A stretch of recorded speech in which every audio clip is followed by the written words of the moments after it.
Hi, I'm Rodney Donahue, and today I'm going to talk with you about Picard's character. Oh, please. I'm going to use what I think is probably the most important episode relating to his character, which is Samaritan Snare. And I was looking forward to seeing the Epsilon Pulsar cluster for myself. Admittedly, this is not one of the great episodes of Star Trek The Next Generation.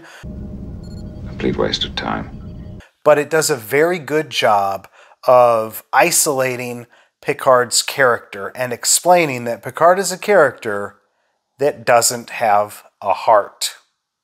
Something I can take care of for you on Starbase 515? Hardly, number one. Picard literally and figuratively doesn't have a heart. And in this episode, he literally and figuratively needs to open up. He needs to reveal himself to his crew. Forgive my saying so, sir, but you're being rather enigmatic. Consider it captain's privilege. Picard, as a character, detests weakness and insecurity. At the very beginning of the episode Family, Deanna Troi has questions about why he's going back to his hometown on Earth, and Picard attempts to show her, utilizing faux bravado, that he's better, that he's well. He doesn't want to show any kind of weakness. Look, I'm better. And Samaritan Snare is really the epitome of Picard's character and his desire to eliminate weakness in the eyes of others. Absolutely not. My staff and I are fully capable of giving you the replacement. That's not the point. At the very beginning, Picard lets Pulaski know that it would be inappropriate for her to perform the procedure on his heart. And she notes that he's concerned about image. He actually is concerned that his crew sees that he is a man with heart, because that's not who Picard is. Picard is one who is disciplined, and discipline is, by its very nature, able to rein in the kind of passions that the heart simply allows. Wishing for a thing does not make it so. Picard has a great look at Geordi LaForge 4 minutes into this episode. Ah, Captain Picard. Nice day for a little trip.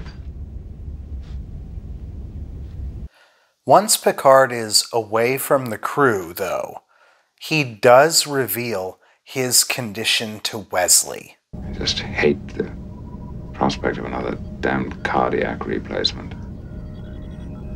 Cardiac replacement? Picard is concerned about gossip, but obviously he's not concerned about Wesley telling anyone on the Enterprise what's going on. I didn't know. Well, now you do. Picard is scared. He shows weakness on this shuttle trip. He has calculated the odds of his survival, explaining that this procedure has very good odds of survival. The cardiac replacement procedure, it has a very low mortality rate. 2.4%. One of the ways that you can tell that the showrunners of Star Trek Picard did not watch The Next Generation is that in this episode, Picard has a conversation with Wesley, cautioning him against long-term commitments, especially regarding relationships. I must be cautious of long-term commitments, Wesley. No problem.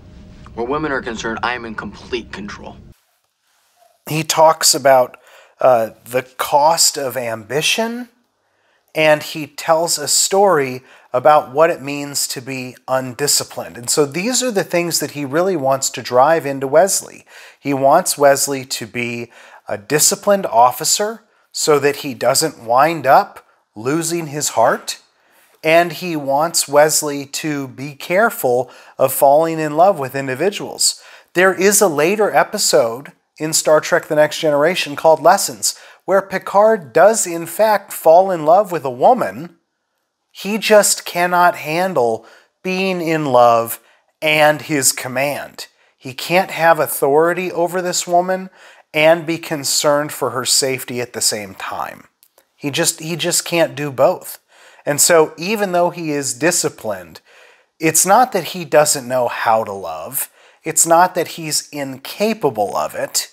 It's just that he doesn't know how to handle it. He can't have that discipline, and he's not very good at showing weakness. For ambitious Starfleet officers, there are certain costs involved. He also tells a story in which he gets stabbed through the heart by a Nausicaan thug. Unbeknownst to me, one of his chums drew his weapon and impaled me through the back. Curious sensation, actually. Picard calls his old self undisciplined, loud-mouthed, and opinionated. I was an undisciplined, loud-mouthed, opinionated young man who was way out of his league. Picard is now the opposite, but he's giving Wesley this advice so that Wesley can avoid the pitfalls that he ran into during his time at the Academy. Learned a very hard, very painful lesson that day. Picard tells Wesley these cautionary tales because Wesley is applying for Starfleet Academy. Hope you never have to learn it the same way. Picard is trying to teach Wesley what's important. But William James won't be on my Starfleet exams. Important things never will be. He's not trying to teach him about what's on the test. He's trying to teach him things so that he can better himself, so that he can see the way that life has meaning. He asks about a book that he loaned Wesley that Wesley hasn't read, and Picard explains that he needs to make the time to do it. Did you read that book I gave you? Some of it. That's reassuring. Even though Wesley is going to Starfleet Academy to study engineering and science and temporal mechanics and navigation and command styles, Picard encourages him to study art, history, and philosophy. Open your mind to the past. Art, history, philosophy. And all this may mean something. Even in the operating room, Picard refuses to show weakness. He tells the doctor who's going to be operating on him to get on with it because he has things to do. Just get on with it, Doctor. I have work to do.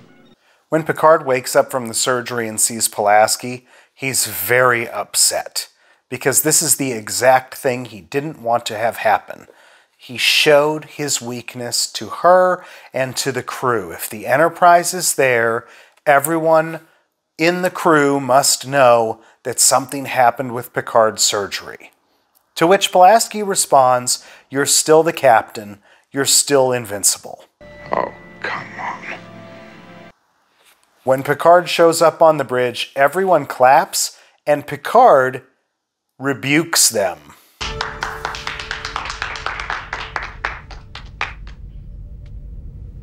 I beg your pardon. Then he says that any rumors about his brush with death must have been exaggerated, and Geordi, the person to whom he gives the look early in the episode, reports that things are back to normal. Looks like things are back to normal. And so in this episode, we get to see Picard's true character.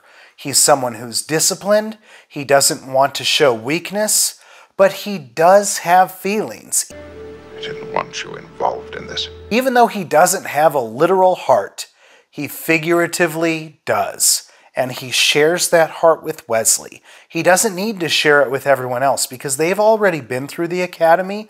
They've already had their chance to step up and show that they're the best. They made it onto the Enterprise. He wants Wesley to be able to make it through the Academy and not make the same mistakes that he did. That's right. So he's trying to teach Wesley to be the most respectful Starfleet officer that he can be. One that is disciplined, one that is unopinionated, and one that thinks before he speaks. And that is Picard's character. I enjoyed our trip together, sir. So did I. So I'm Rodney Donahue, and thanks for watching this video, If I Only Had a Heart. If you're here, the entire crew must know.